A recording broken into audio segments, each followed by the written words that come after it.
વડાપ્રધાન નરેન્દ્ર મોદી 26મી મે દાહોદની મુલાકાતે આવી રહ્યા છે। આ પ્રસંગે જિલ્લા કલેક્ટર કચેરીએ તમામ ટોલ નાકા પર વાહનોને ટોલ ફ્રી કરવાનો પરિપત્ર જાહેર કર્યો છે। વડાપ્રધાનની જાહેર સભા દાહોદના ખરોડ ડોકી મુકામે યોજાશે। વહીવટી તંત્રએ જનમેદનીની બેઠક વ્યવસ્થા માટે 12 સેક્ટરનું આયોજન કર્યું છે। સેક્ટર એ માં સર્વિસમેન, મીડિયા અને વીવીઆઈપીની બેઠક વ્યવસ્થા રહેશે।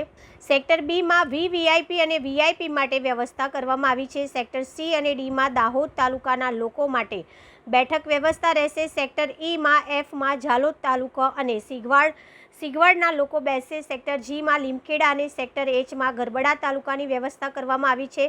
સેક્ટરમાં સંજેલી અને ધાનપુર તાલુકાના લોકો માટે બેઠક વ્યવસ્થા કરવામાં આવી છે। સેક્ટર જે માં ફતેપુરા અને મહીસાગરના લોકો બેસશે। સેક્ટર કે માં દેવગઢ, બારિયા, મહીસાગર અને પંચમહાલના લોકો માટે વ્યવસ્થા કરાઈ છે।